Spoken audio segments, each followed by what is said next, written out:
So Bismillah wa salatu wa salam ala Rasulullah. Allahumma salli ala Muhammad ala alihi wa sahbihi ajma'in. So today we're going to be having Halaqa for about, we have 3 speakers. So speaker 1 is Burhaneddin. He's also known as Milk Sheikh on the server, and he's an Islamic studies student from Turkey, and he studies Kalam. He's well versed in Arabic as well as history. We also have for our second speaker Jibran, also known as Jib bin Aqil on the server, major at the University of California. And then for our third speaker, we have Dr. Shadee Elmasry, who is the current director at NBIC and the Sufina Society, the Muslim world. He studied in Fez and Hadramaut, in Cairo, Mecca, and Medina. Traditional learning, Dr. Elmasry has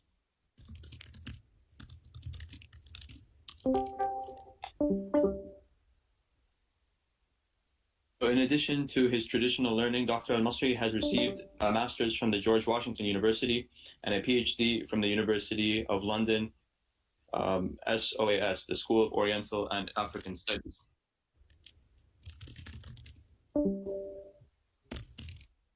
So for the first speaker, we're going to have me, inshallah.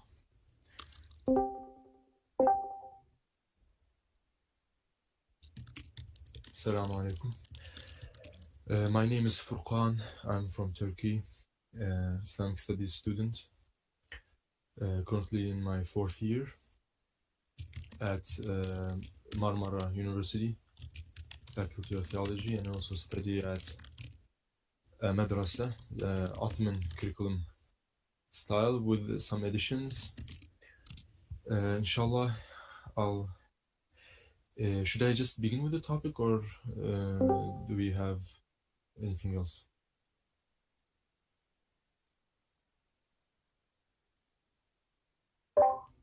So if you want to introduce the topic real quickly and then just jump right into it. Okay, inshallah. So I want to speak about how there is a linear progressive understanding of history in this modern age we live in, and how this kind of changes our perceptions when it comes to very fundamental things about our social stuff, including religion. So inshallah, that's what I was going to speak about, and if everyone is ready, I'll start.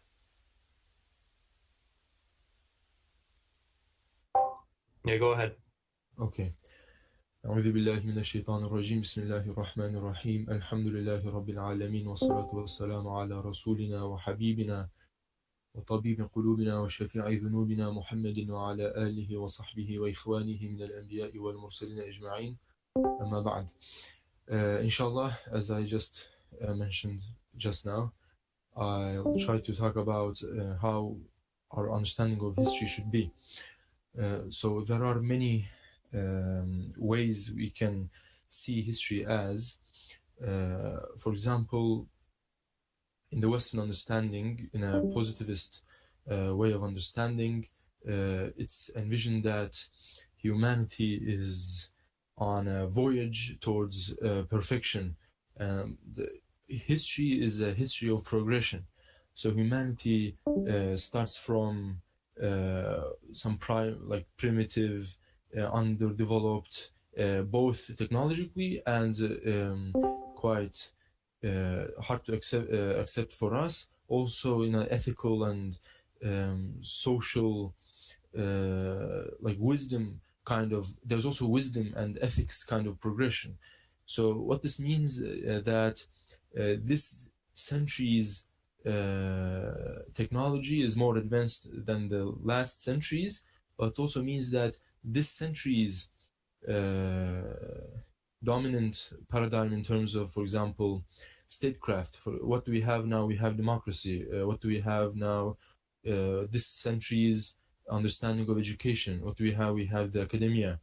So this is better than what was 100 years ago, and what was 100 years ago is better than what was 200 years ago.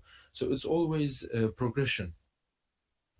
So this is this mode of this understanding of history is also sometimes referred to as evolutionary, an evolutionary understanding of history, because if you know evolution, you know that evolution tells us that the evolutionary theory tells us that humans were like primitive primates, and then they started to they were even things before being a primate that the humans were. For example, they came from this fish kind of thing. Yeah, but you know the general story.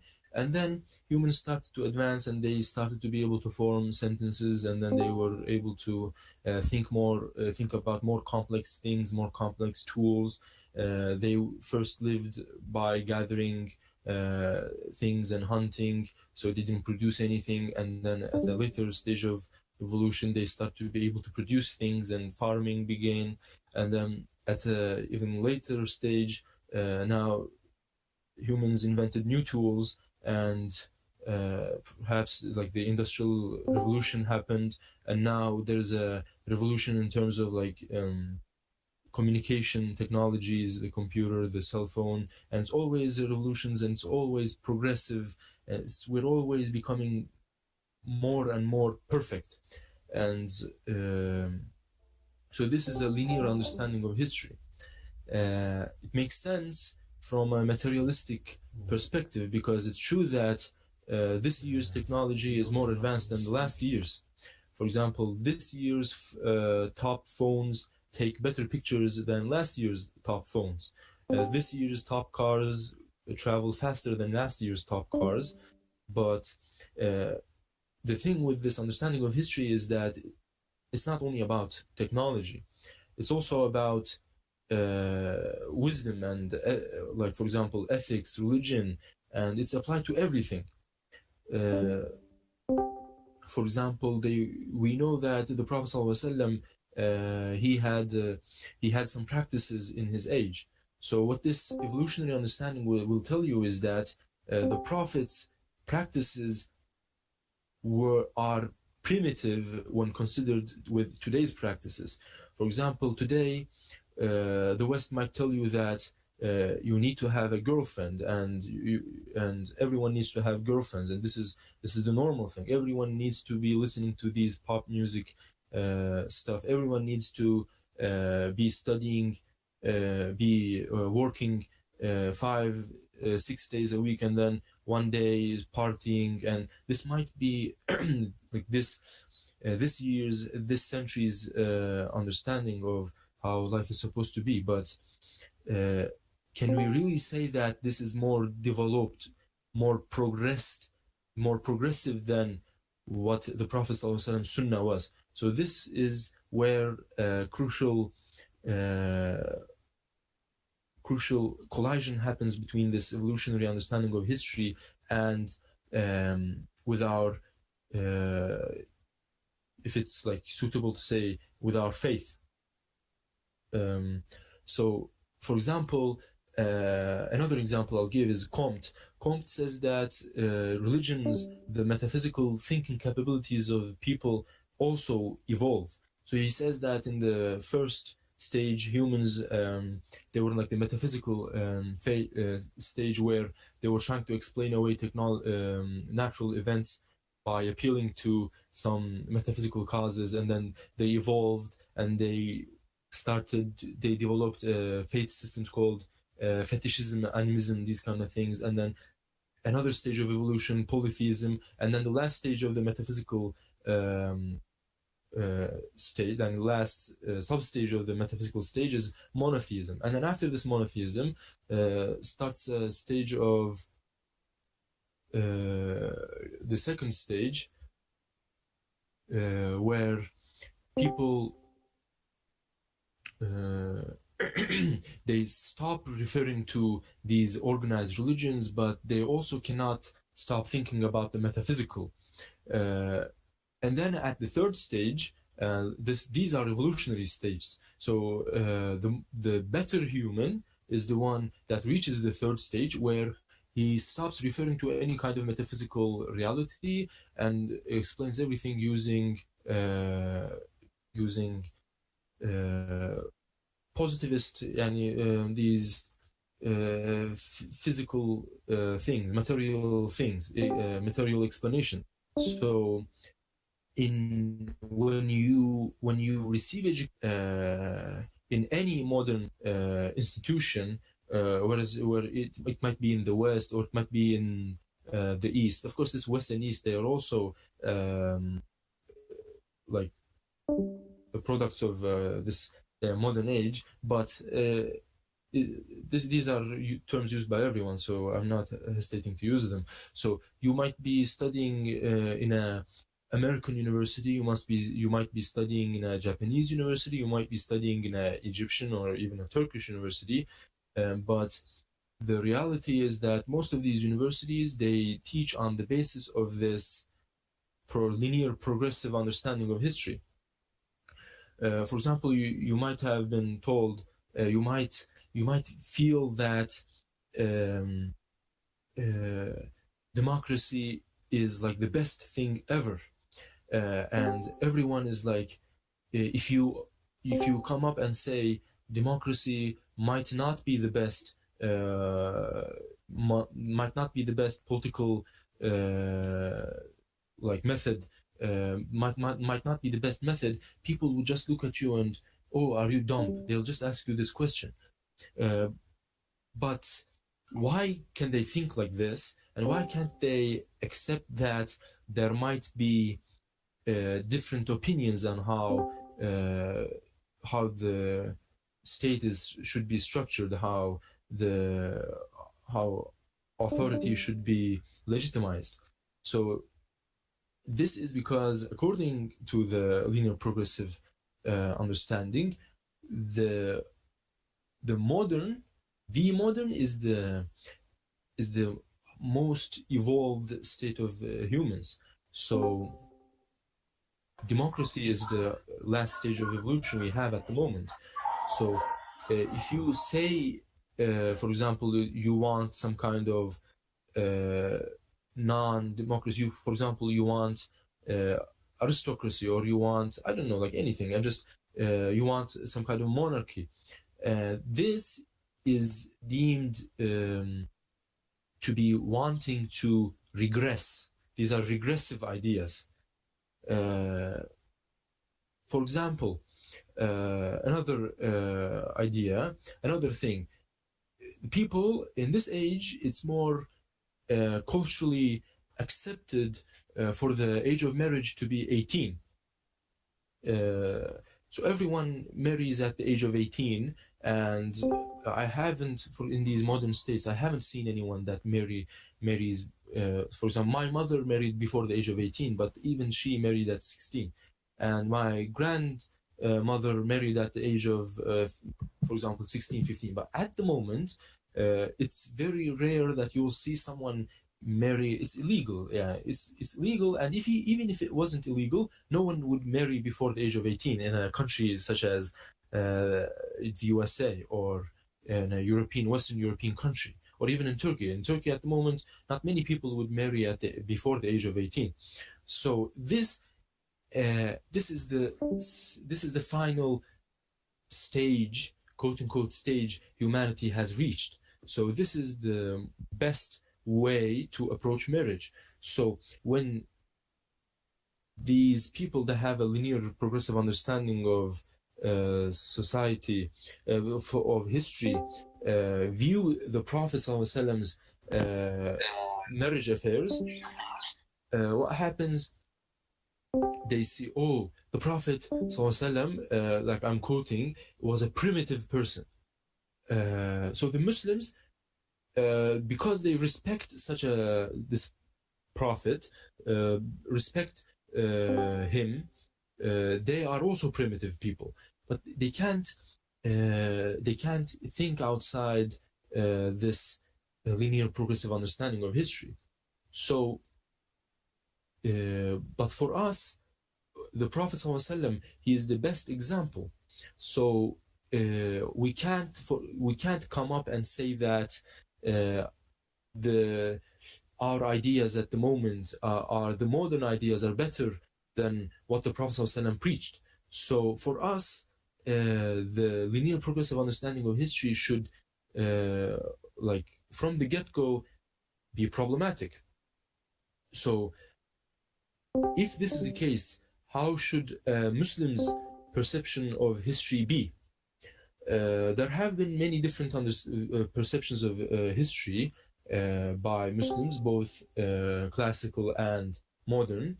But let's start with something very popular these days, and understand a linear regressive understanding of history, where everything was very good in the time of the Prophet ﷺ, and then as time passes, when we move away from the time of the Prophet ﷺ, for example, at the moment, we are around like 14 and a half centuries away from his time.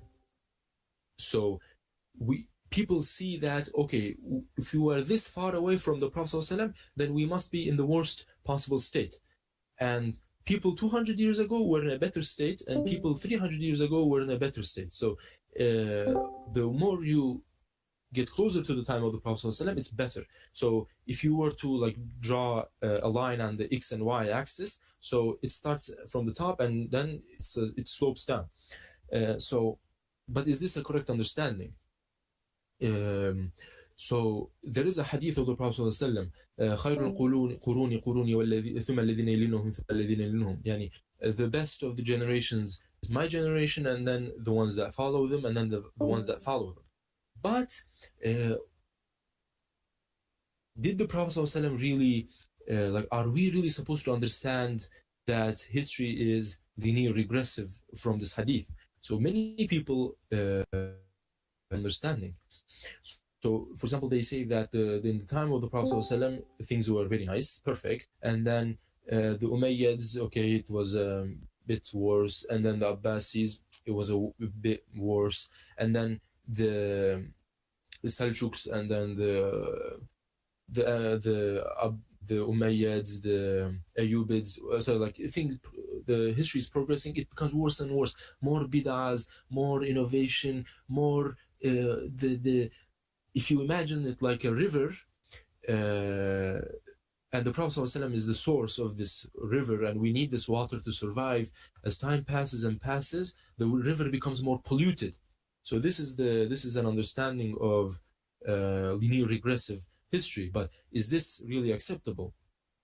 So I don't think that it's acceptable. Why? Because we believe that Allah subhanahu wa ta'ala,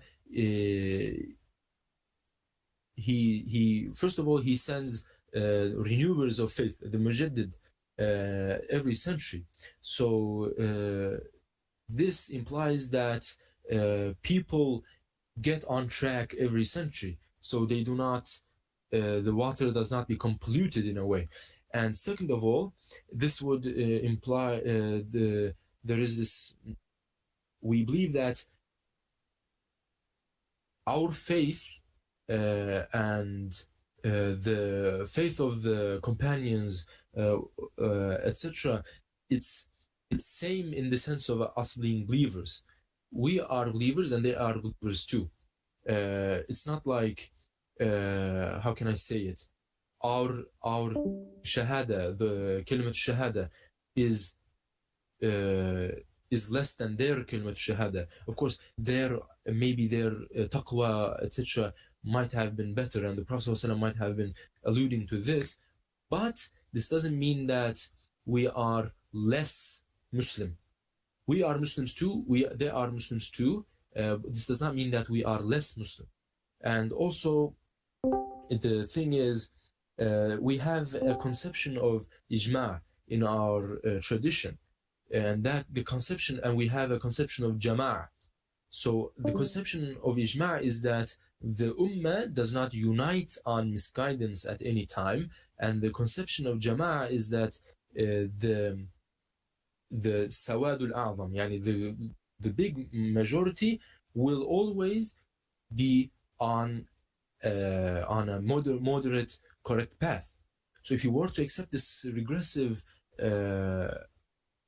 understanding of history, linear, like regressive understanding of history, then how do we explain? Like, do we, for example, when we open the books of 15th century or 17th century scholars, do we just like, okay, this guy is 15th, 17th century, I don't need to read his books. He was very far away from the source. I'll only read the hadith, I'll only read the Quran, because those are the ones that are close, that those are the sources, and perhaps I'll check the sayings of the first two generations because they were close to the source, they weren't polluted. So this is not the understanding of history we should have. So another understanding of history we might have is just linear. It doesn't progress, it doesn't regress, it's just like the way it was, the way it will be. But I personally don't think like we should focus on this one that much, because it's very specific. I believe that the best theory of understanding, like approaching history, Muslims have devised is the cyclical approach to history. The way Ibn Khaldun mentions it. So Ibn Khaldun says that he speaks about, of course, states, like society. He speaks about society in general and multiple societies.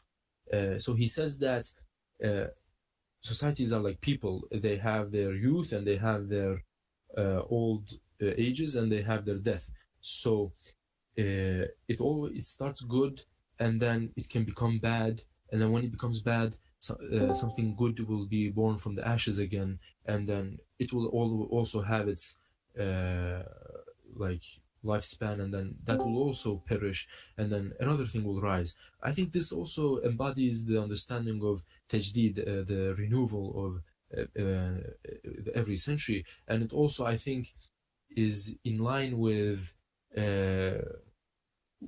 one verse in the Quran where, and there's another hadith I'll mention.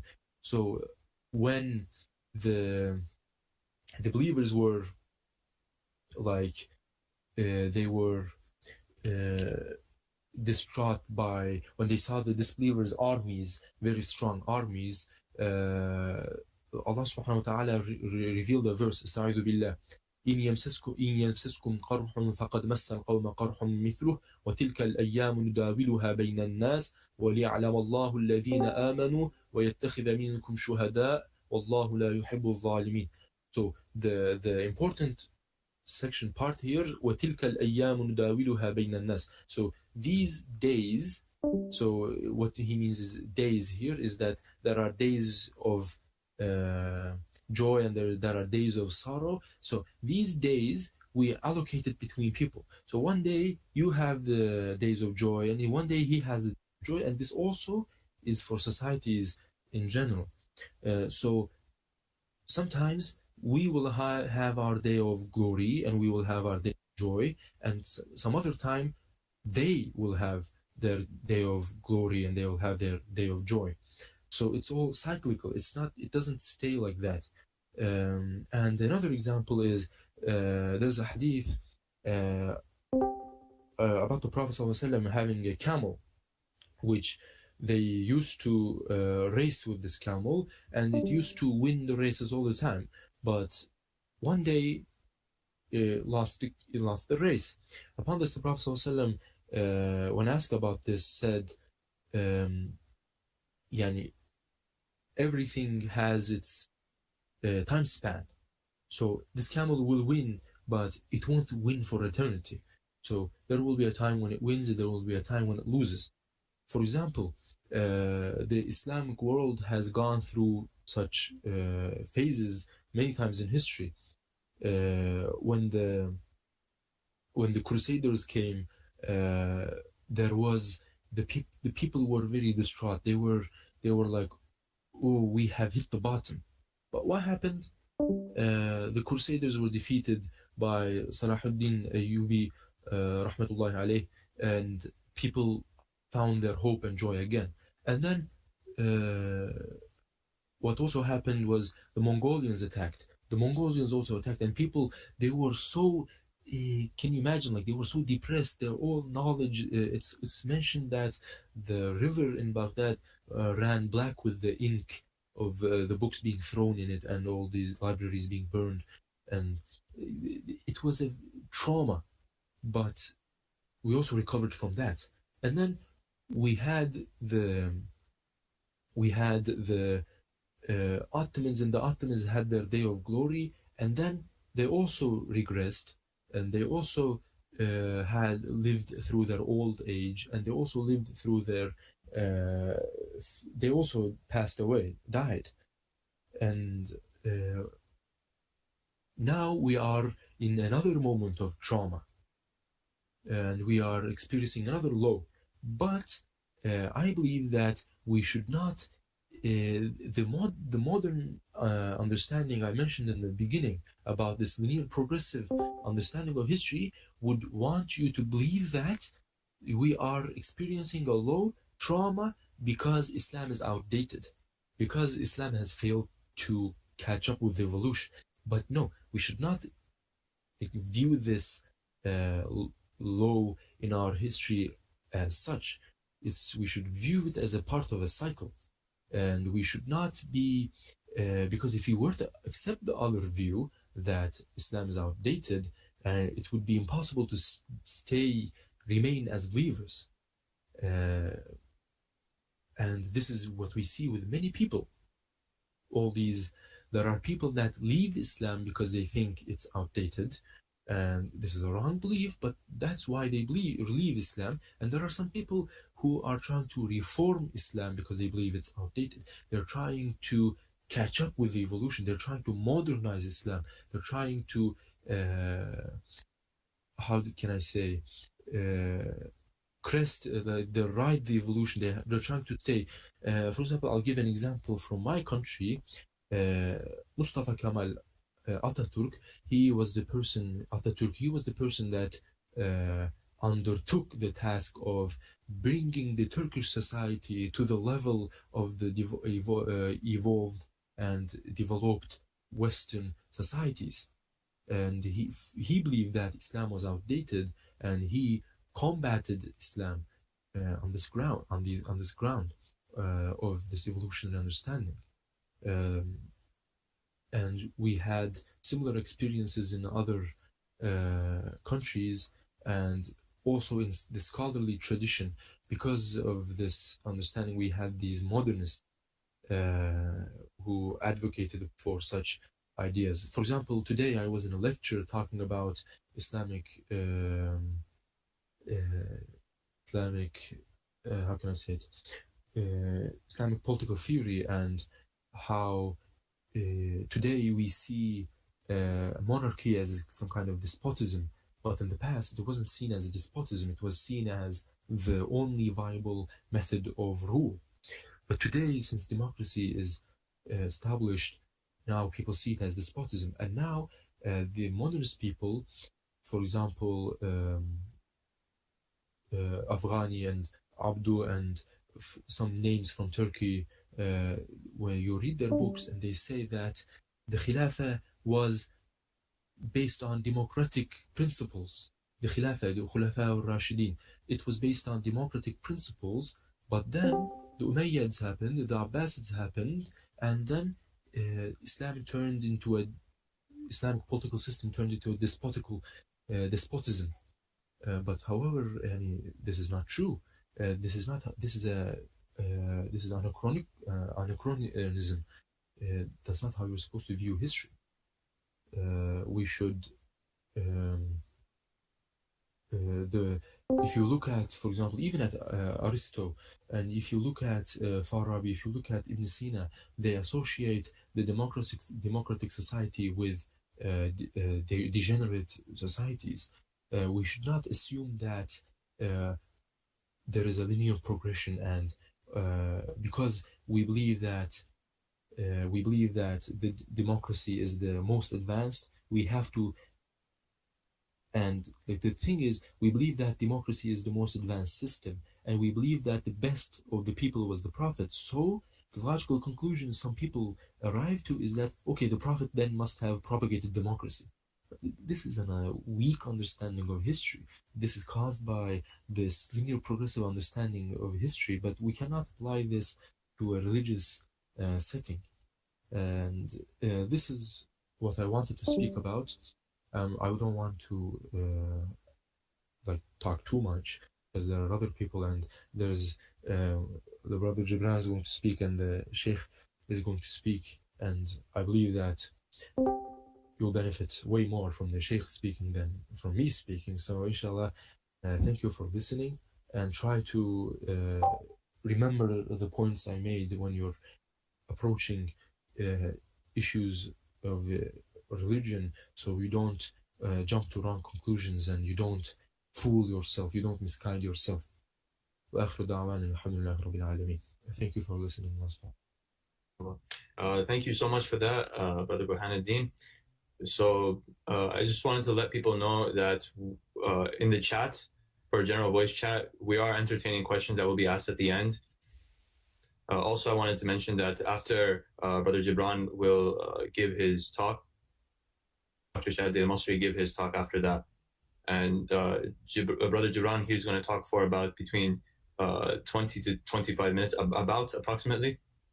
And then after that, we're going to have Dr. Shadee Elmasry talk for 25 to 30 minutes, inshallah. Now, I just wanted to say that is the linear progression of history. So, Brother Jibran, take it away. All right. Assalamu alaikum, everybody. Today I'm going to talk about, what exactly is history.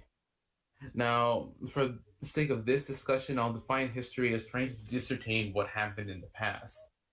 And historians, before we can ask that question, what happened, we have to first be present. We first have to ask the question, who was there, right? Before we have to know the players before we can talk about, what those players did. And the thing is as, some historians like Bar Ehrman would say that, history and theological claims are separate, in the sense that historians cannot discern what God does or says or acts, or how he acts in the world. And as Muslims, we have to tackle these issues. How can we respond to these historical criticism? And another important part is you have to understand the history of where this mentality came from. Because if you understood it in medieval and classical philosophy, they believed that not only there was God, but he was an active participant in the world. That there wouldn't be a single ball that would drop without him knowing and him acting on it. So God in that worldview was not merely the God of nature, but he was also the God of history.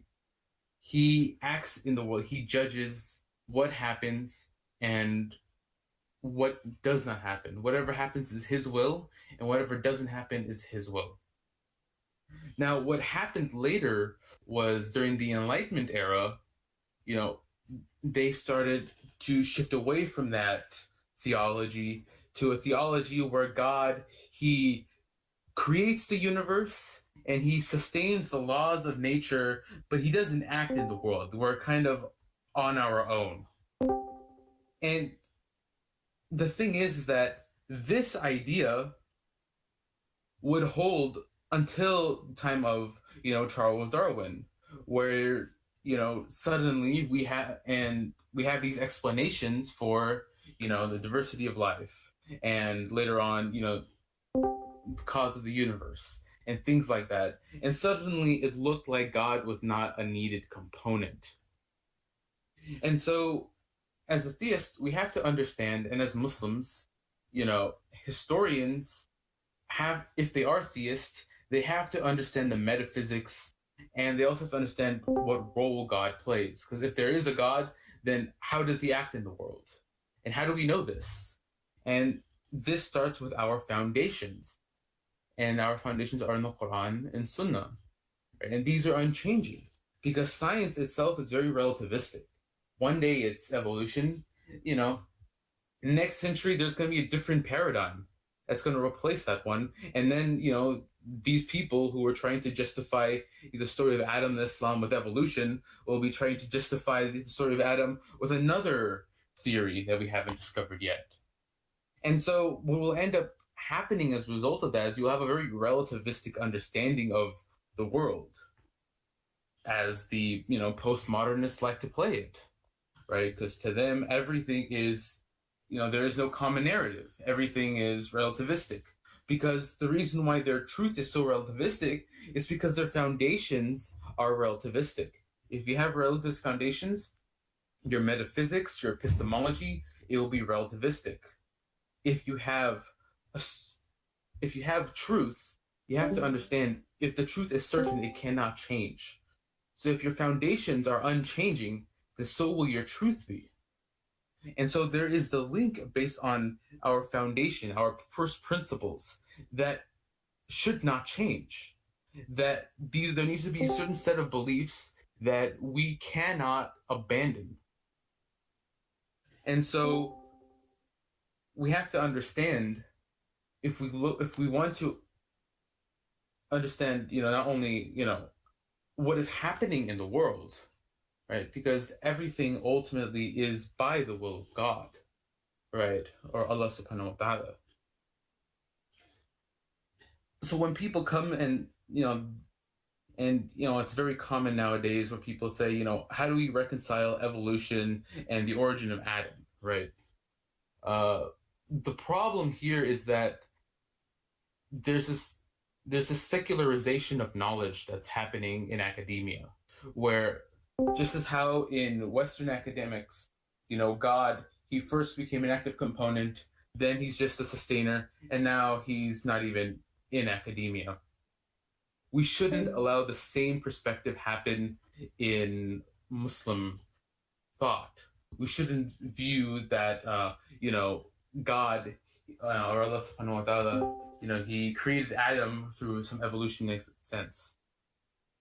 Because, as I said, that's going to lead you down to a bit of postmodernism later. But then another thing is that a lot of Muslims feel challenged when they see historical criticism against the beliefs that they have based on, secular interpretations. But you have to understand is that the secularist is the naturalist and the Muslim, they have very different definition of what counts as evidence. For example, the atheist, he's not going to appeal to, the Quran or the words of the Prophet sallallahu alaihi wasallam as evidence when he's going to do historical criticism. But the Muslim does. But then the question asked is, should we feel threatened, or should our beliefs be challenged because somebody is proposing evidence or theories that ignores evidence that I find relevant? Because think about it, if somebody is presenting you with theories or an interpretation of events that actively ignores evidence that you find relevant, then you shouldn't feel threatened by that belief at all. Because you have to understand is that the Quran, it is evidence. It is not a claim. When the Quran says God created Adam, right, from dust, that is not a claim that needs to be tested and proven scientifically. That is that is evidence that we accept as Muslims. And so once you put yourself in that mindset where you accept the Quran as not only is it unchanging, but it is haqq, and that any attempt to try to undercore the foundations that you have will be futile. Because the thing is that, Muslims nowadays, we have fallen under this paradigm of scientism, where things, they need to be justified scientifically.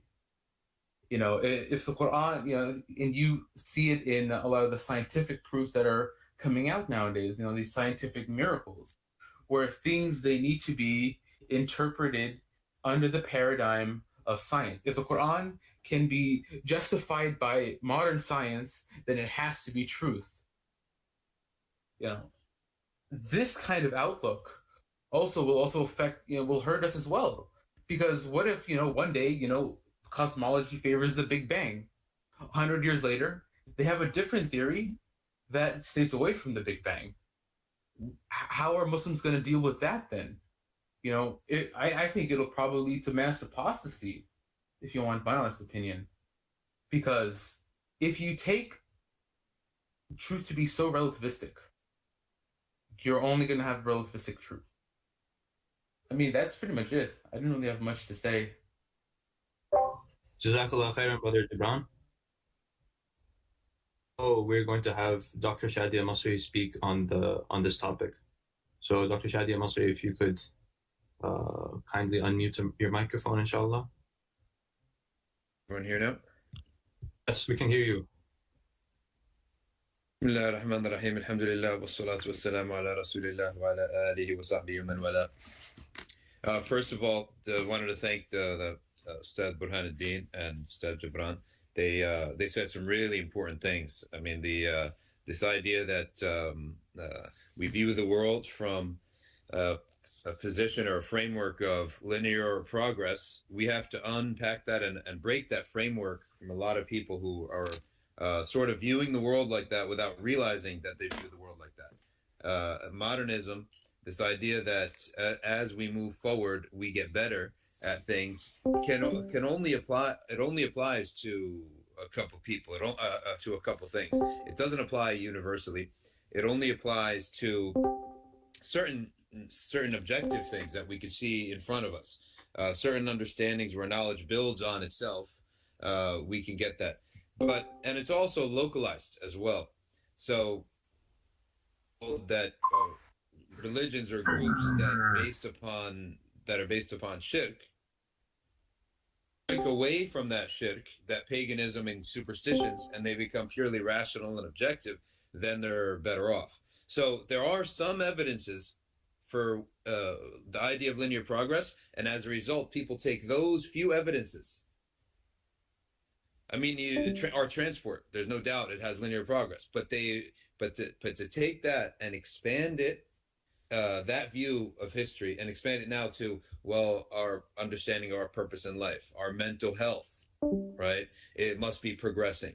Our understanding of the universe must be progressing. So our understanding of how to transport and how to communicate progressing. Does that mean necessarily we can jump and say that our understanding of our purpose of existence and our role in the universe, etc., is that also progressing? And our origins and our destination, is that also progressing? So that's where the mistake occurs. So the mirage is that there is clear linear progress in certain things. Like Ustad Burhaneddin said, our view after that is cyclical regarding our history, and I'm going to add something to that. But first, also wanted to say the solid comment from Brother Jibran. I've never met the Burhaneddin or Jibran, so it's nice to meet you all. And I heard that this is Asadullah's. I've never been on this website. If you can probably tell, I've never been on this site, so I really don't know what's. This is all new to this website's new to me. I'm sort of slow on technology, but so Jazakumullah khair for putting this on. It looks like it's a pretty interesting way of doing things. But the server, someone's telling me that this is a server. Okay, now first principles cannot be abandoned. This is extremely important, and the first principle, okay. That is that the Quran is evidence. It's not a claim. We need to say regularly, right? It's not a claim. If you're a mu'min, that is the evidence. The Quran's word is the evidence. And if we have doubt about that, then we have a problem in our iman. that idea, that snippet right there, is extremely important, and it is something to be repeated and emphasized. That if we imagine that the Qur'an's, and if we have any hesitation with that, then we have to go back and check our iman. Now, here's that the West has a very biased towards authority in specific, and authority in general, and religious authority in specific, for some obvious reasons, some objective. Okay. The first reason is that church, upon a couple of critical things. Number one, that the Roman Emperor Constantine, right, granted them land and gave it certain things. Secondly, certain verses of the Trinity. This is sort of a repeated thing. I don't know if many people have heard this, but both of these things are in fact lies, fraud. Constantine never gave the Vatican that piece of land, or what have you. And the Trinity verse was never in early Greek copies of the Bible. So these are just two examples. Okay, these are just two examples of why European thinkers around the 1500s, when they started discovering these things, realized they've been lied to all this time. Furthermore, actual observable knowledge. So the Catholic Church objectively did certain things to undermine trust. Now, with the advent of materialism around this time, this idea that if this is our experience here, human beings are the same everywhere. Authorities and religious authorities in specific are also lying, telling lies, fooling their people, okay, just for a power grab. So the West began to view religion, authority in specific, that because we were lied to, we were duped, and we were used, trolled, and we were stifled.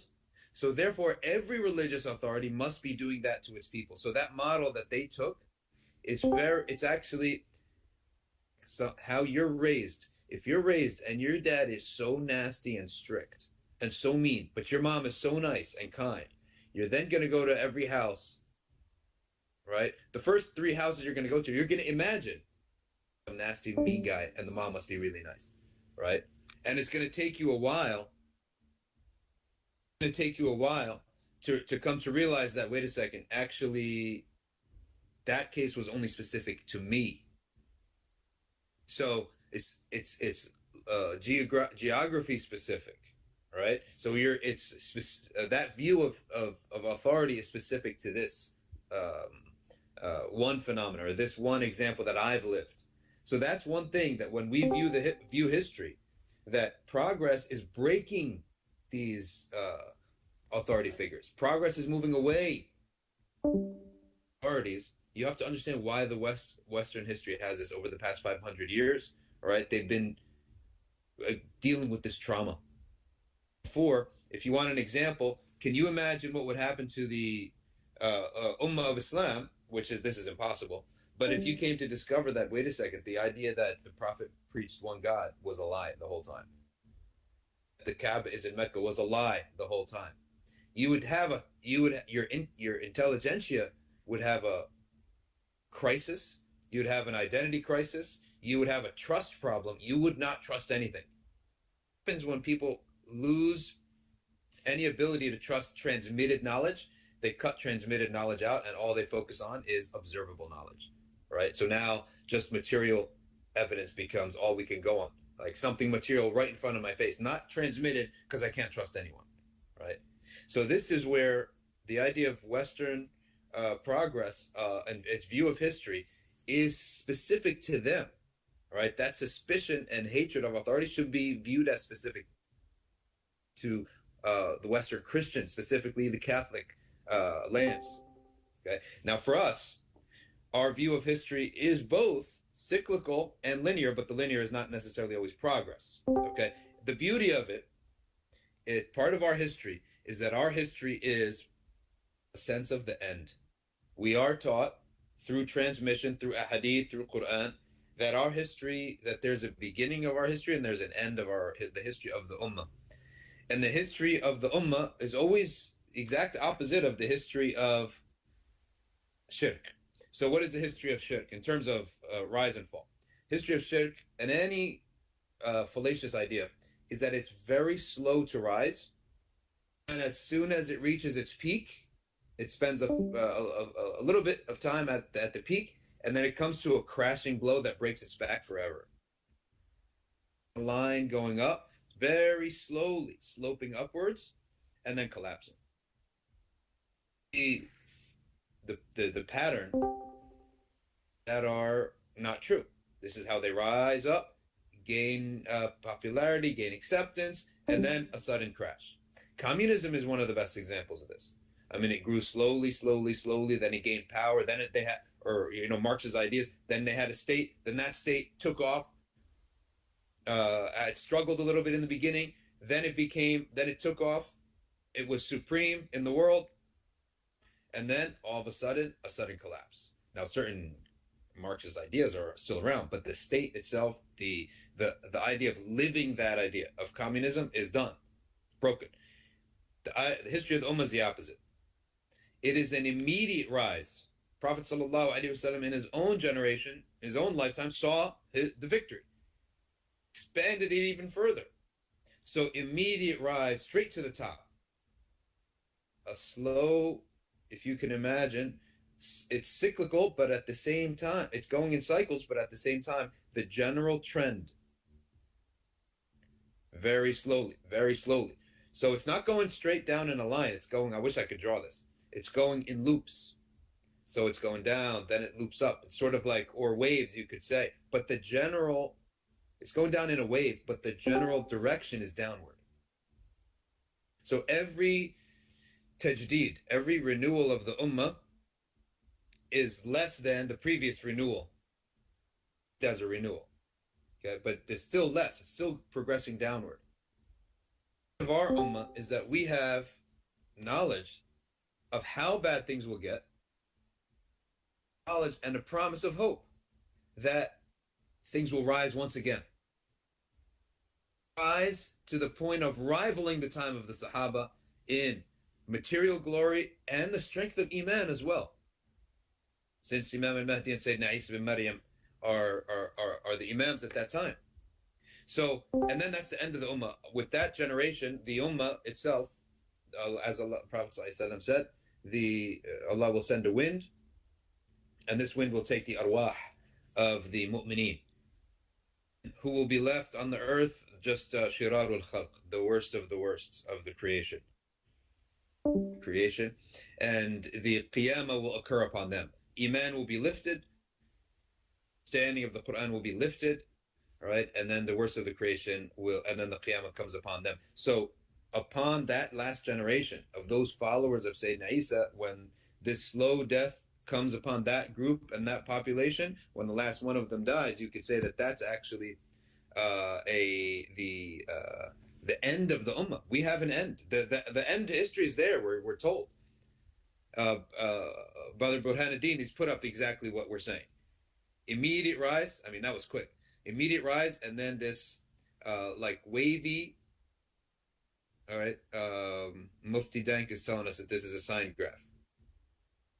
But then at the end, once it's really about to touch the line, rock bottom, it shoots right back up again. And then you can put a dot because that's it. That's the end. Allah Ta'ala will not allow for a generation to occur, okay, that witness the disintegration again. Allah will take their lives so that the last ummah, the last witnesses to the Prophet sallallahu alaihi wasallam will be and victory. And after that, the iman is lifted And whoever has not believed at that point, accept it. Okay. And it's upon them that those things occur. Where the Prophet ﷺ said, certain things will happen, clear, that after there comes a phase where this is it. The thing is, the matter of Iman is so clear. Miss that window, then certain things will occur, and it doesn't matter whether or not you say La ilaha illallah anymore because it's too late. And for example, the rise of Sayyidina Isa bin Maryam, there are no more shubuhat. There will be mushrikeen, right? But there will be no doubts. Shubuhat are doubts. There will be no doubts about Iman anymore. It's not like today where it's all doubts, right? And you can sort of not blame someone who says, listen, all these religious groups, they're all at each other's throats. No one knows what's going on, and I'm not going to deal with anything, right? I'll wait for them to figure it. Now, I'm in a non-Muslim today. If he says to us, listen, how many Muslim, you say Islam is good? Yeah. Okay, well, I'm looking at all the Muslim countries and they're all a mess. So if Islam was good, then a lot of Muslims should be a good thing. But a lot of Muslims apparently is not a good thing. Because Lahore and Cairo, these are the dirtiest and most corrupt places in the world. When you guys get your act together, then we could talk. To be honest with you, that is a completely realistic, reasonable answer. Completely reasonable answer. If you go into a home, if a friend invites you over, and there's a fight within the family, this is a mess. This place is not ready to receive guests. Says, listen, okay, you're a really nice guy. You guys mop up your house, stop arguing, then I'll come for tea later on, and I'll listen to what you have to say. That's totally reasonable. So today is all doubt. There will come a time, all these doubts will be erased. This will occur so that the Prophet ﷺ said, such as Ya'juj and Ma'juj, and then the sun rising from the west, and then the Deb. At that point, when those things happen, it is way too late. If you haven't believed then you're saying that the head of Allah is way too late. So that's the end of. So the two last points that I want to make is that this era that we're in, you need to understand our period of history, which is the history is Akhirul Zaman. So you need to study the prophecies of Akhirul Zaman, because those prophecies that the Prophet ﷺ gave, if you read them, your iman increases. If you don't have them, your iman actually may have a crisis, believe it or not. And can have a crisis, because today when we look around, right, and we look at the world, every time I look at some new trend, I'm like, there's a hadith for that, right? There's got to be a hadith for that. Now, guess what? The Prophet ﷺ himself said that one of the signs of the end of time is that people will see issues, will see things, okay? And then they will say, isn't there a hadith for that? سترون قبل أن تقوم الساعة أشياء ستنكرونها عظاما. That you will, towards the end of time, there will be things so immense, and you will say, وتقولون هل كنا حدثنا بهذا? And you Muslims will say, weren't we given a hadith about this? حدثنا بهذا فإذا رأيتم ذلك فاذكروا الله تعالى واعلموا أنها أوائل الساعة. If this happens, then remember Allah and then know that this is the end of time. This hadith is in Bazzar and Tabarani. It's amazing. So just when we sit around and we're chit-chatting, and young people, even youth, and they see something bizarre, they say, wasn't there a hadith about the end of times from that? That whole way of talking, that whole exchange, there's a hadith about that. There's a hadith that's how Muslims will talk. That you see, that pious practicing Muslims, that's how we're going to talk. Transgender, wait, isn't there a hadith? Yeah, there is a hadith on that. Well, where is it? Right? All these things happening. Okay, tyrants in all the lands, yeah. Mass apostasy, this ex-Muslim trend, there's a hadith about that. Prophet ﷺ said, you'll exit Islam in droves just as you entered it in droves. This is how we view the news, you could say. Because the news is today's history, is the shortest version of history, right, is the news, which is literally what happened in the history of yesterday, or the history of 2 days ago, right? What's trending is history.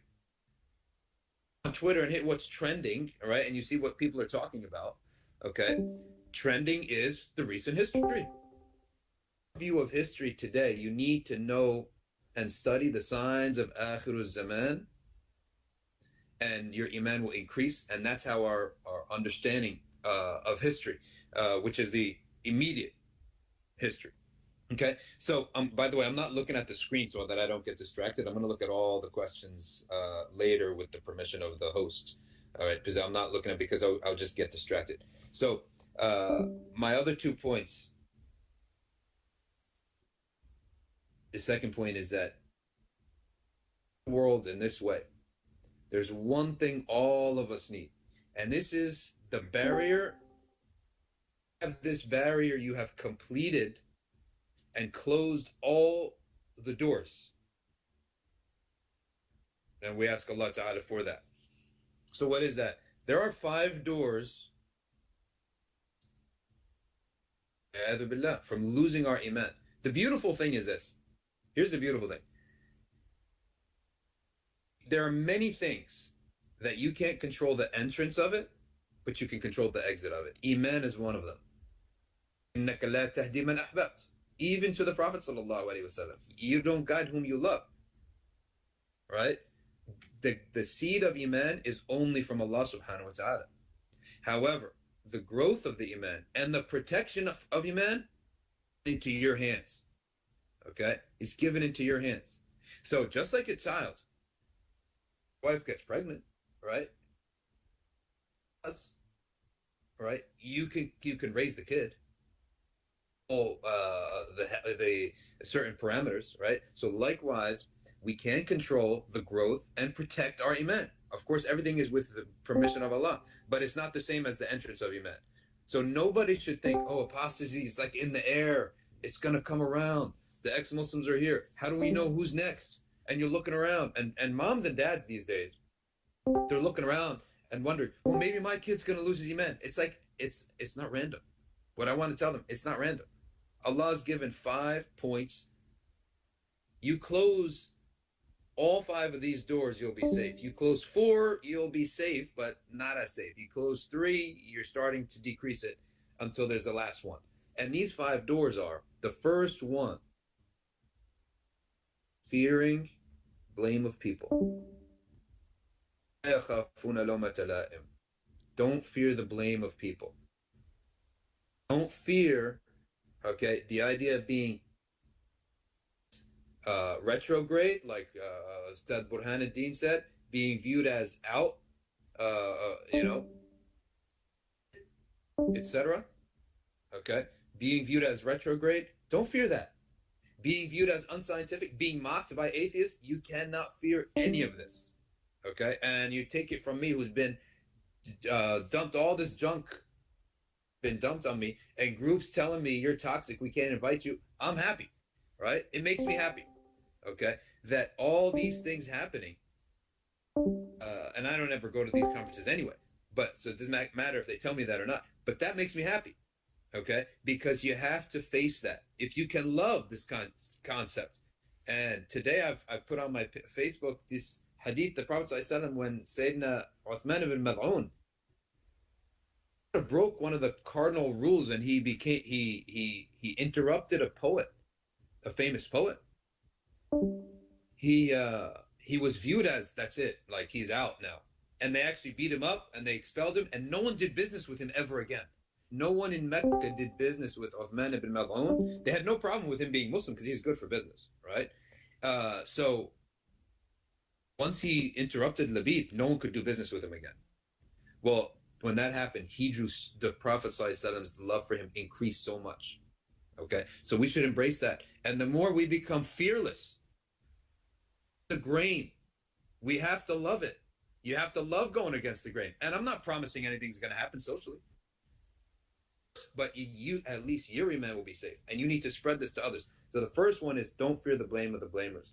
The second door is that you love to serve the religion of Allah. The third door is that you are stern with the enemy. I mean, today we have people openly attacking Muslims, and what do Muslims do? We want to rush to take pictures with them. We want to rush to sit down with them, right? I mean, think about this. I mean, it's unbelievable that certain groups out there, if you go against them, minor thing, they'll never talk to you again, right? They have more pride than us. So it's being firm with people who are enemies of God, Prophet, and Ummah. Number 4 is being humble with the Muslims. That when you see a practicing Muslim, you never mock him no matter what. If your cultures are different, if he's a little bit, well, listen, I come from a background, East Coast schools I've been to, I dress a certain way, my house is a certain way. I pray every night with people of an absolute, they're from another world the way they live. Be from another country. They're from another, if I go to their house, it'd be like going to another world. It's different class, different income, different everything. Ikhwan, I'll never put them down, never hurt their feelings. So this is one of, and then the last one is love of Allah subhanahu wa ta'ala. And lastly, all of this, you can find it in his saying, وَمَن يَرْتَدَّ مِنكُمْ عَنْ دِينِهِ فَسَوْفَ يَأْتِي اللَّهُ بِقَوْمٍ يُحِبُّهُمْ وَيُحِبُّونَهُ أَذِلَّةٍ عَلَى الْمُؤْمِنِينَ عِزَّةٍ عَلَى الْكَافِرِينَ يُجَاهِدُونَ فِي سَبِيلِ اللَّهِ وَلَا يَخَافُونَ لَوْمَةَ لَائِمٍ. These are 5 things. And anyone who goes and here's a promise in this ayah, gets broken down for any one Muslim, it gets erected for another Muslim.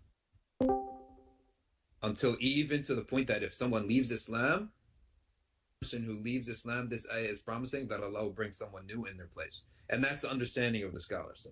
That literally every apostate that there will be at least one or more converts into Islam. Now, many Muslims today are born at a very low default to begin with, okay? But anyone who fear of blame, if you start having fear of blame, Allah will bring one or more Muslims who don't have fear of blame. If you start being mean to the Ummah, Allah will bring one or more people who will become soft with the Muslims. If you start fraternizing with the Prophet and Ummah, then Allah Ta'ala will bring you one or more people who will be firm against them.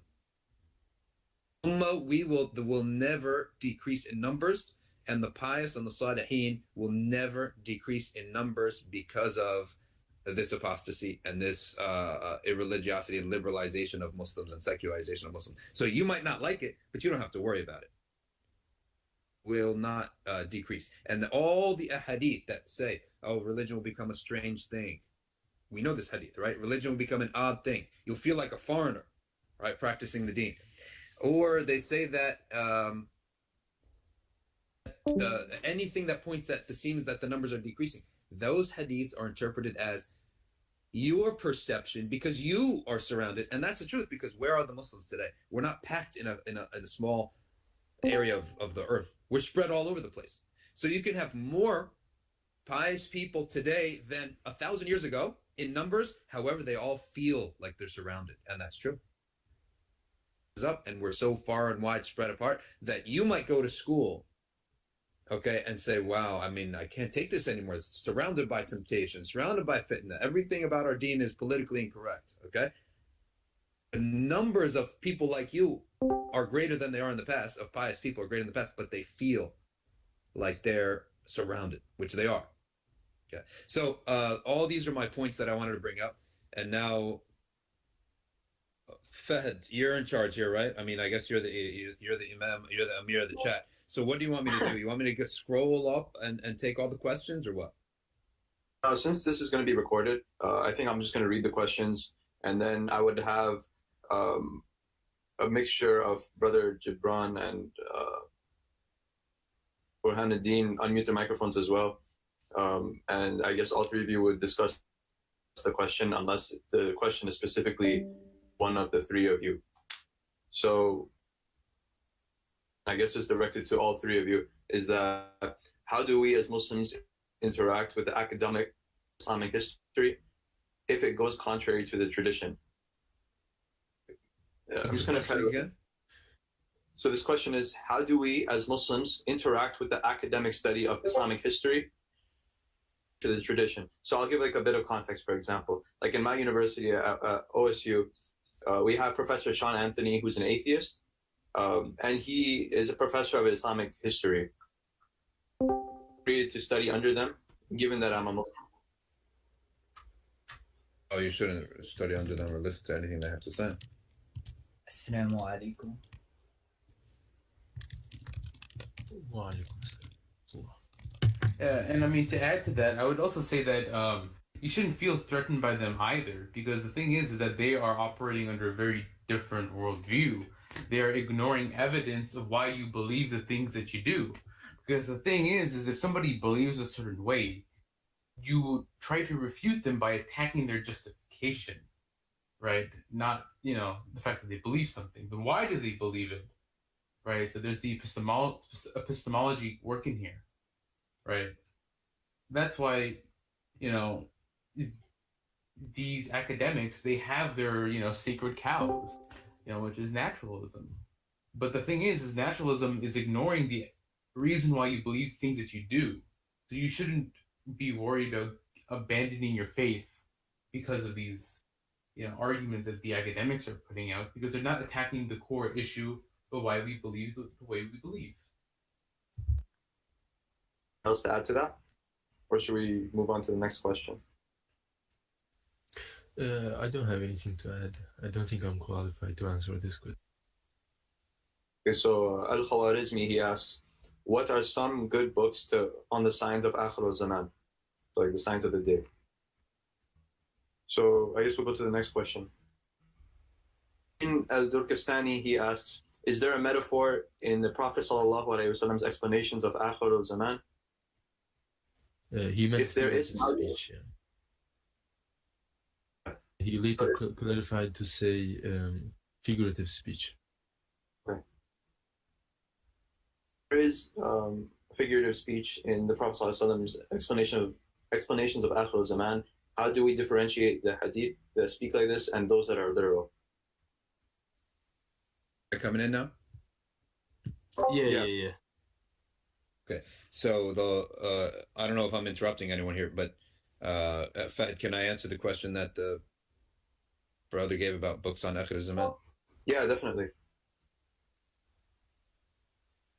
All right, so I don't know if I can hear anyone talking right now for some reason, but in answer to the question about books about Akhir al-Zaman, and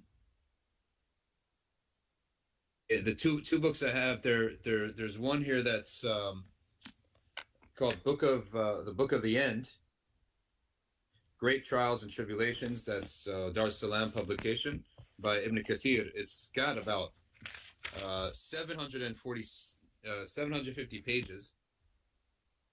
Okay.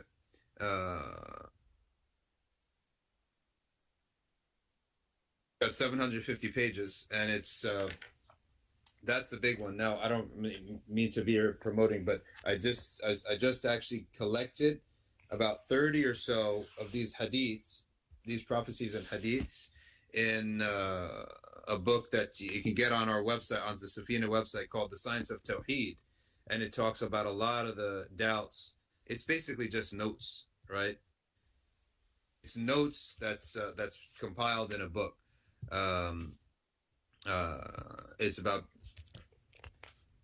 200 so pages, so you can check that out, and that's where a lot of the that I use regularly, they're all compiled there. Cool. So the next question is there any good Islamic historians in academia right now to keep an eye on? Who's taking that cue? These questions about academia, I can't answer them because, first of all, I only know about the Turkish academia, and second of all, I don't even know that very well, so I can't answer these questions. Fair enough. I mean, for Islamic philosophy, I would recommend Al-Athas. What's that? Al-Athas. Sayyidina Kubi Al-Athas. You spell that? I just go with Al-Athas. Here. Yeah, Zayfi typed it down. Who's taking that question? السلام عليكم ورحمة الله. So,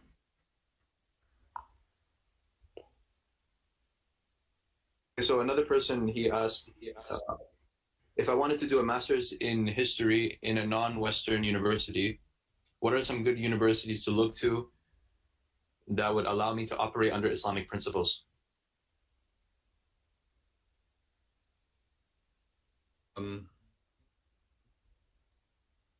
There's one in Malaysia. I really can't say, but I know that a lot of people go to Malaysia these days. Sayyid Farid Al-Attas used to teach. There are a few universities in Turkey at the moment that teach in English. There is Shahir University. I'll write the name in the chat. There's also the new Ibn Khaldun University. And other than that, there's also another university called Sabah al-Zain. But I don't know much about that university. But I know some stuff about Shahir and Ibn Khaldun University. I think both are okay, good enough. Next question. I forgot the person who wrote this question. They said that you spoke about modernization in Islam and stuff, and my question with that in mind is, what type of law would you suggest, or what would be the ideal take on Sharia law and its punishments would be? I'm assuming that this person may or be Muslim. I'm not sure. The person who asked the question was a non-Muslim.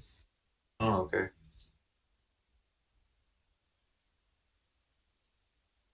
This is a great question.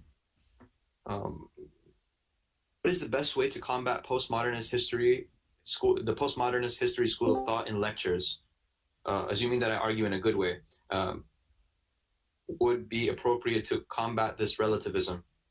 I ask this because it's inevitable that I will run into this.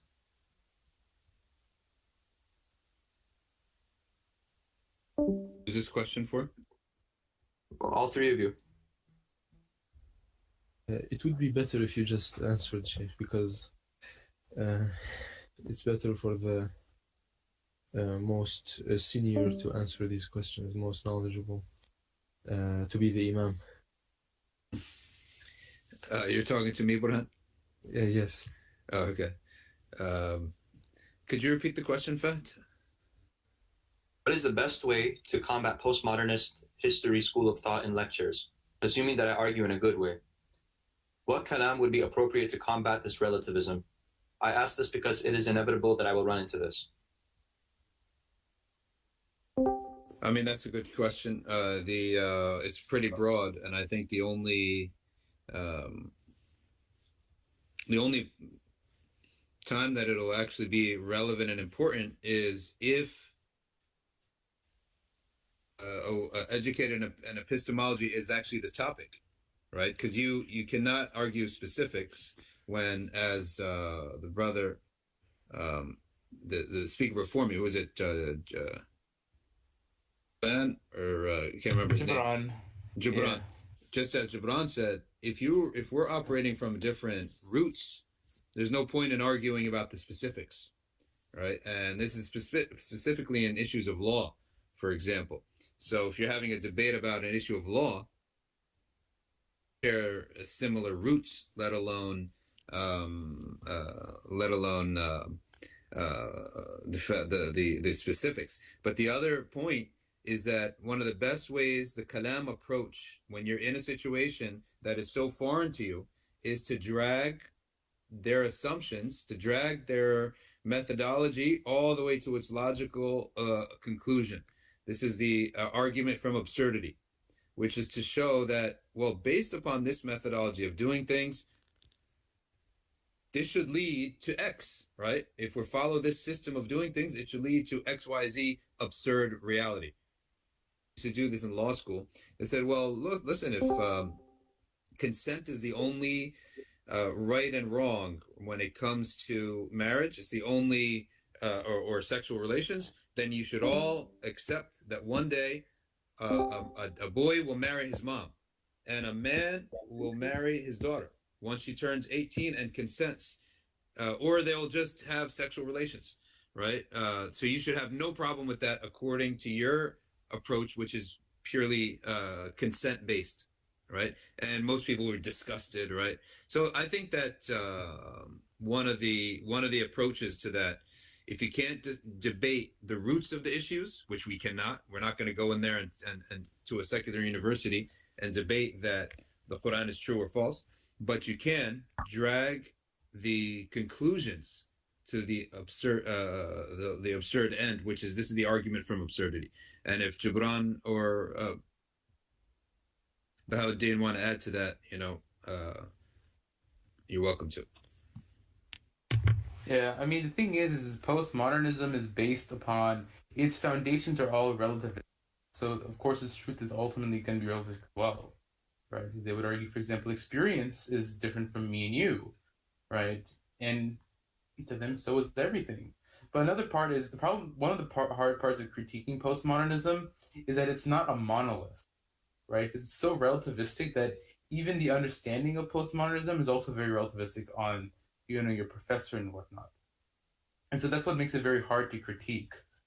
But you have to understand, if you want to really defeat postmodernism, right, what really started postmodernism is this belief of existentialism, that existence precedes essence, right? That we, call things the way that they are, right? That it all stems through our, thought. And so, if we can, attack existentialism and then bring it back to more of a foundational essentialism where essence precedes existence, I think, postmodernism is going to have a run for its money. So yeah, you can't defeat postmodernism under the rules of postmodernism, but you can definitely attack its, epistemological basic foundations. That's at least how I would attack postmodernism or my critique against it. Can we move on to the next question? So the chat is kind of bubbling up right now. They're saying that they wanted me to ask, you spoke about that question that I was referring to earlier, where it said by NAW about modernization in Islam and stuff. And my question with that in mind is, what type of law would you suggest, or what would be the ideal take on Sharia punishments be? So I guess he's referring to, isn't Sharia outdated? Because like we see it today is backward, barbaric, and it's outdated. So about reconciling law with modernity. Did I address the question properly? Okay, and who wants to take that? Doctor, it is for you. And then afterwards, if they have anything to add, we'll let them add. All right, so to rephrase the question is the rulings of the Sharia, the law, the hudud punishment, or the Sharia, the law in general, is the question. The question was sort of framed in a clumsy way, not to upset NAW, but it needs to be framed in a better way. Like, who are you? Are you trying to please someone? What are we doing here with this law? Who's saying that it's not modern, and why we want to change their opinion, and why does their opinion matter in the first place? So I'm going to actually have a little bit of a back and forth. If NAW could be a little bit more specific on what they mean, what's the assumption here, or what's going, he could type in a little bit more, right? Assuming it's. Yeah, assalamu alaikum. Well, he said that for who didn't understand my question, basically with the modernization of Islam and stuff, what would be an appropriate judgment system law to take for ruling the Ummah, or how would Sharia law would be modernized in the best way? That's what he said. So let me step this back a little bit. The Sharia is he's an Muslim, by the way. well, it's not that great, but good to know. The Sharia is not something to be applied on populations that don't want it. Things to know about the law of God is that it is to be applied on the people who want to submit to God as a population. This is a very important point. We don't try or attempt or believe in applying the law of Allah Ta'ala on people who don't believe in Him and people who don't want it. And all the bulk of Muslim countries today, this type of submission, right? They're not in the degree of submission required for any application of the Sharia by a government, right? And we're talking about certain applications like prohibiting alcohol, for example, or things like that. We're not in we don't have many countries like this, right? So that's the first thing. We won't modernize it. So there are people, significant populations in the world that want it, and when the population, when the country itself, when the land, when the people ask for it, it's already there for us to have. There is nothing barbaric about it. If there's anything specific that you imagine to be so, bring it out, and we could discuss it specifically. In fact, it's wonderful. It's a wonderful law, right? And in fact, most of what goes on today is barbaric. I mean, to some, someone selling a little bit of drugs and then they go to jail for 4 or 5 years, like marijuana, for example, 4 or 5 years, and now the son doesn't have a dad, the wife doesn't have her husband or whatever, right? So you've done all these injustices, right, in the name of that. So in any event, if anyone's imagining that our main goal is to bring the Sharia, this is actually not the case. That's one of the things that Muslims believe and love, but this is far something that we're not even close to doing that. What we have to do is change people's minds first, and then the people themselves will want Sharia. I mean, look at usury and interest. This is one of the most oppressive things in the world. Did you know that insurance, car insurance, what would be the Islamization, or I hate that word, by the way, but a version of car insurance? You know what it would be? It would be that if you go years without having an accident and you want to change companies, or you don't want, you should go get your money back. And you're going to leave a little bit for administrative costs, right? And you get your money back. Whatever we deal. I know I'm getting a little bit into some details here, but just to bring up some of the ideas that many people have misconceptions that Sharia would actually be way better for people financially if it was lived on and applied. So anyone else who wants to add on that can do so. If I might try addressing the problem, there are also mechanisms in Sharia to address change in the way people live their life. For example, in the past, it was not allowed for people to teach the Quran and take money for this. But now we have in our societies people who are specialized. They go to they take education to be scholars for 10 years, 15 years, and then they basically can't get another job. So now for these people, they can take money for teaching Islam. Of course, I'm not saying if they are teaching Islam for the money, then that's another issue, but the debate is whether someone can take money for teaching the Quran or not. So for example, this has changed to address the way society changed, and this happened this didn't happen today, this happened way back. So there are ways the Sharia can change, but some people misunderstand this to mean that whatever the leading, the dominant, like as I explained, like a linear progressive understanding, whatever the dominant understanding of progress is, that Islam has to accommodate for that. No, that's not what it means. Sharia has some methods for change. If something becomes too harmful and a darura kicks in, then change can happen. But this doesn't mean that Sharia is supposed to accommodate for everything the modernity demands from it. So it's not like literally unchangeable, but it's not also, it changes for itself. It doesn't change for other people. The principles that govern how the Sharia changes are informed by the Sharia and the Sunnah. It's not informed by anything else.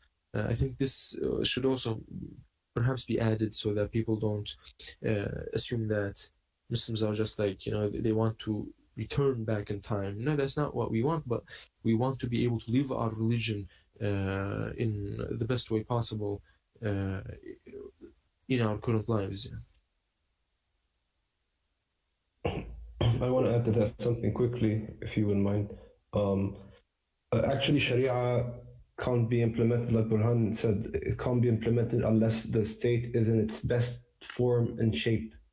That is, the Prophet sallallahu alaihi wasallam.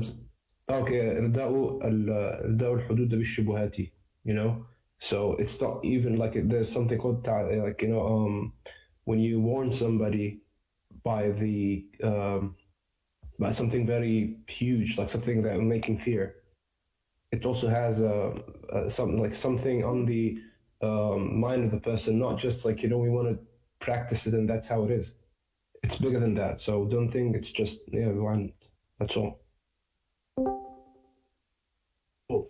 So now that all three of you have spoken on this topic, Amin al-Durkastani, he wanted to have his question answered, which is that his speech in the Prophet ﷺ's explanations of Akhir al-Zaman, and if there is, how do we differentiate between the hadith that speak figuratively and then those that are literal? For example, I'll give you one. I have this book in front of me. It's called The End of the World by Dr. Muhammad al-Arifi. He writes, in the hadith in which Jibreel alayhi salam asked the Prophet sallallahu alayhi wasallam about the hour, he said, I shall tell you about its signs when the slave woman gives birth to her mistress. Like some people, they interpret this hadith as like, it literally happened, that like a slave woman actually gave birth to her master. And then some people, they say, this refers to how children today are being very rebellious and very, I guess, powerful over their parents. So when a hadith is being literal or being figurative, and how do we know when it's being... So the answer to that, can everyone hear me? I just want to make sure, since my mic has been horrible the whole time. Yeah, we can hear you. Okay. So the answer to that is that the prophecies of Akhir al-Zaman, they expand over two types of understanding, which are both literal and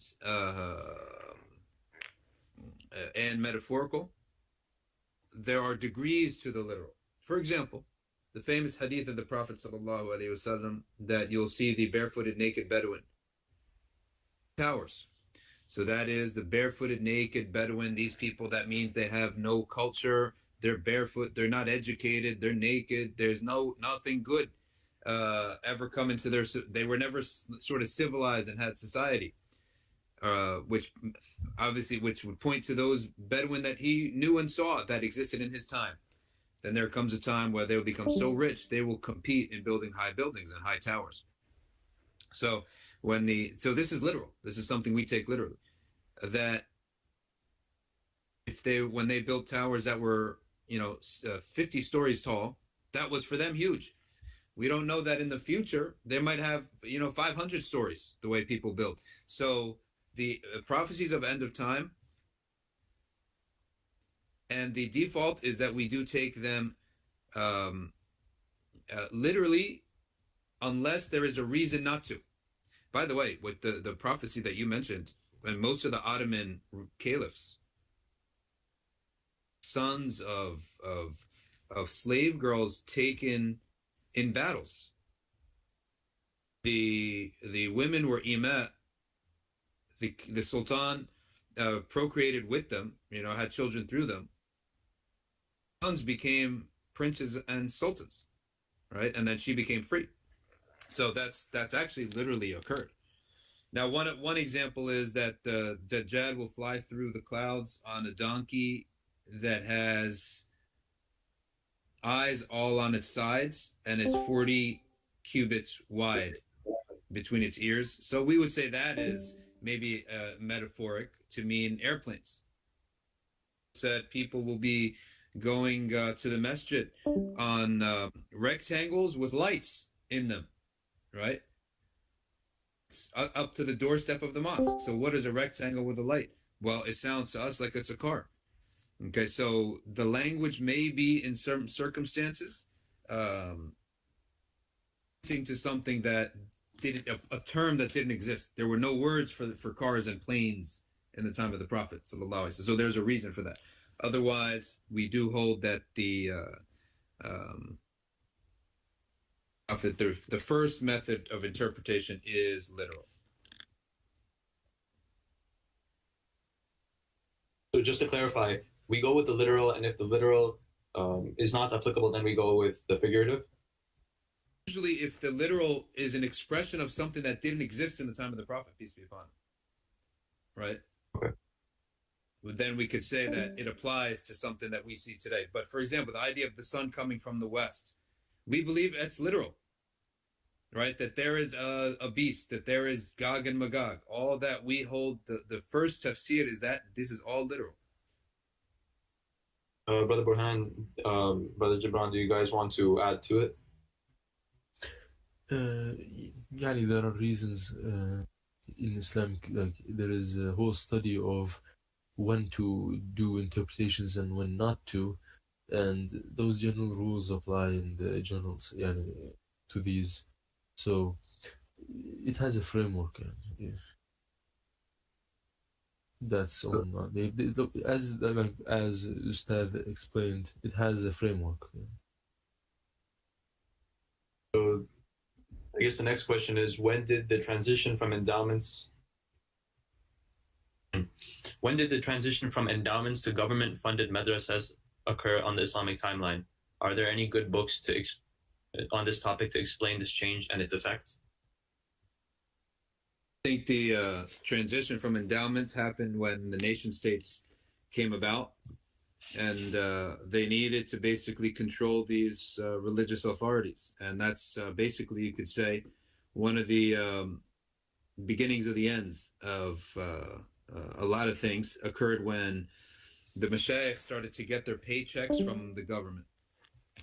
Once that happened, the endowment used to be, the awqaf used to always be an independent body that worked with authorities, that validated the authorities too, in a sense that they were completely independent. They validated the sultans. They needed the validity of the sultans. So that's really one of the beginnings of the end. It's a very important point for scholars to be financially independent, and it's highly advisable that they never from the people that they're supposed to be advising. So they're supposed to call the ruler and the ruled to Allah subhanahu wa ta'ala. So it is highly advisable that they neither rely financially on either party, right? So in some cases it's not possible, but it's highly advisable. So the endowments in the past were the wealth that the scholars themselves gathered through maybe some donations, maybe their own wealth, and eventually they had enough wealth to fund all the mosques, to build mosques. They had so much wealth. So it was almost like it was an institution on its own, and we should try to rebuild some of these institutions so that scholars report to other scholars, not to the masses and not to the rulers. They report in terms of for their job by the endowments, which is an institution of the scholars. So I report to other scholars, and this is how it is. Doctors want to work with other doctors. Scholars want to report to other scholars. Scholars don't want to report to doctors and engineers, right? In a mosque board. Might have to, and it might work out. But ideally, the scholars should be funding themselves, okay? And they should be funding the masajid, and they should try to gain that financial independence in any way, shape, or form. You see there's kind of like a difference between at least in the East, in the Muslim world, you have the scholars that are funded by primarily the government, whereas in the West, I guess intellectual Muslims, they're typically funded by I know Mohammed Ghilan, he does like he's studying medicine. Yeah, brother, both types exist in the Muslim world. Yeah. Yeah, forgive me for that. Yeah, it's not like you're correct. Yeah, there are a lot of scholars that are also teachers at universities and stuff. So they do take money from the government, but there are many more who teach in civil institutions, and in these civil institutions, they don't have to. They're not like funded. They're not officially tied to the governments in any way. So both types exist, especially in Turkey. You have even the university teachers that are in universities don't really answer to the government because how can I say, since the government is technically a secular one, it doesn't have how can I say it? It doesn't have the tools to judge religious. It doesn't have the tools to judge religious statements because it's supposed to be a secular one. If it's decided that one religious view is correct and the other one is wrong, that would contradict the technical and secular nature of the state. And since Turkey is technically secular, that's how it works in Turkey. But I think in some other countries, the states, they kind of interfere and try to make the decision on what is right and wrong for the scholars, motivated by their interests. And I don't deny that. But I just want to say that both types exist in almost all Muslim countries. Right. The effects of this are the effects of having the shift from personally funded okay, so to I studied at a university and madrasa. The most important thing is, I think, how the curriculum is managed. So at the university, the curriculum, of course, the teacher, the state might not be able to interfere with the views of the scholar, but the state is the person that decides what you learn. The state decides the curriculum. For example, in Turkey, in the official universities, the topics of Islamic political theory is kind of glossed over, and Islamic, the hudud and uqubat, the uqubat, fiqh al-uqubat is kind of glossed over. And what is glossed over? Kitab al-Siyar, the rules about jihad and what you can call basically international relations. Maybe it's not only international relations, but something similar. Yeah, the rules of jihad and how you're supposed to conduct warfare and stuff. So these are glossed over. Why? Because if the secular state has no need for these. The secular state has its own paradigm of understanding how warfare is and etc. So it interferes with the curriculum. But civil institutions, they decide on what they teach. And in the past, the madrasas were basically civil institutions. The curriculum was decided by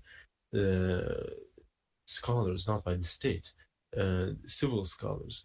And because of this, they could teach Islam the way they see fit the best.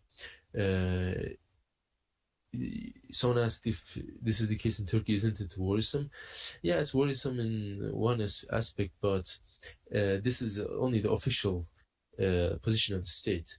The teachers that teach in these institutions most of the time find ways to circumvent these situations. You should understand that Turkey is a very paradoxical state where 99, like at least on paper, 99% of the people are Muslim, and the state is secular. So even if the secular state has these kind of top-down,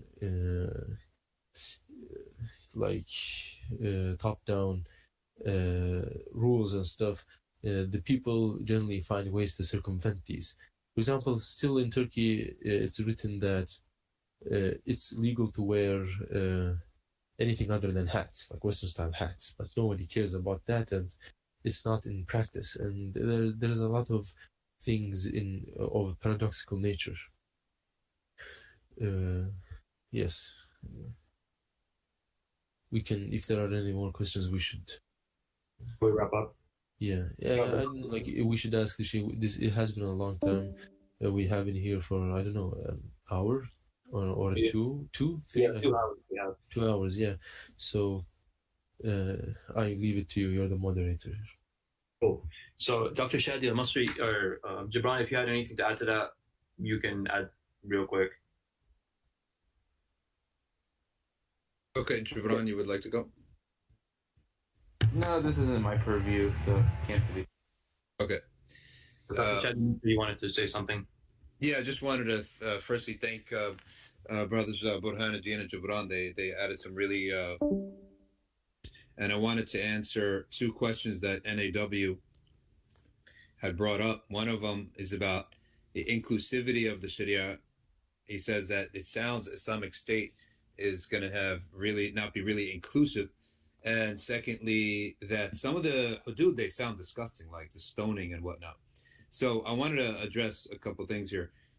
The first thing is that as soon as, when we talk about Islam, one of the things that keeps being propagated by especially a lot of right-wing groups is they want to just imagine this Sharia state being applied upon everyone.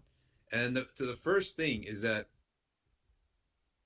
this is not the way of God and his prophet to simply to jam their law on anyone.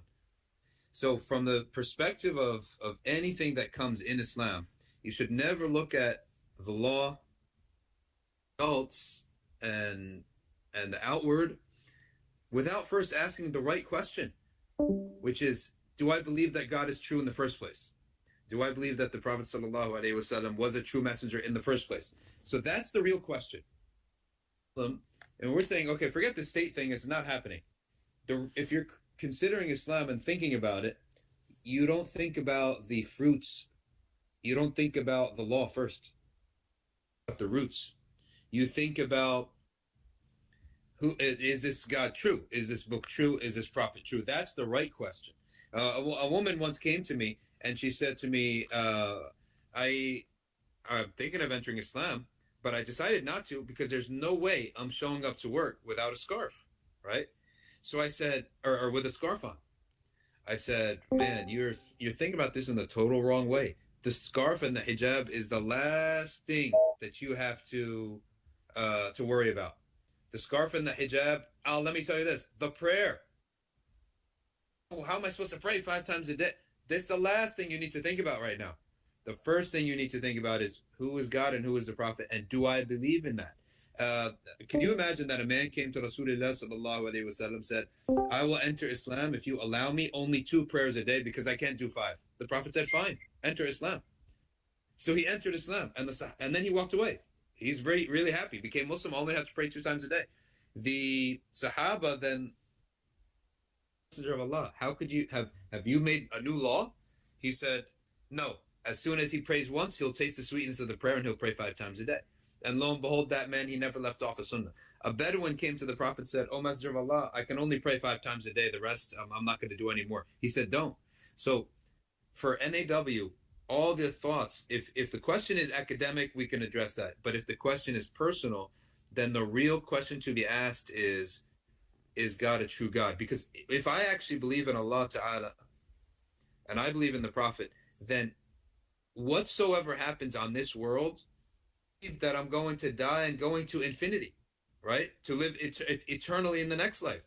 So if God has decreed that the only way to expunge my sins was through some form of miserable punishment, then I welcome it. Ashes or stoning. So you have to understand that we cannot judge the law of a religion except through the lens of that religion. So I'm told that people who mock Jesus and mock Mary, Sayyidina Maryam, and say bad things about the Virgin Mary, and that that I cannot include them in certain things, right? Then if they're angered God, then I don't want anything to do with them. I'll be happy to observe the limits that Allah Ta'ala has put forth, right? So that's really the only thing that is. So I'm not necessarily answering the direct questions, okay, the NAW, but rather undoing the entire frame of how we're approaching Islam. That instead of looking at the particular laws, you look at the roots, right? And ultimately, what is my view of Allah? What is my view of the Prophet sallallahu alaihi wasallam? Okay, and then we can move from there. All right, so with that, Fahad, I want to thank you very much, and Waleed, who invited me originally, I want to thank you all very much, and again, Burhaneddin and Jibran. So thank you all very much for your time and attention. Jazakumullah khairan. Assalamu alaikum. Wa alaikum assalam wa rahmatullahi wa barakatuh. So to wrap this up, you want to do Surah Al-Asr? Rahman ar-Rahim, wal-Asr, إن الإنسان لفي خسر إلا الذين آمنوا وعملوا الصالحات وتواصوا بالحق وتواصوا بالصبر. صدق الله العظيم. Yo, thank you so much all for coming, and may Allah accept this and accept our gathering, inshallah. Jazakumullah khair.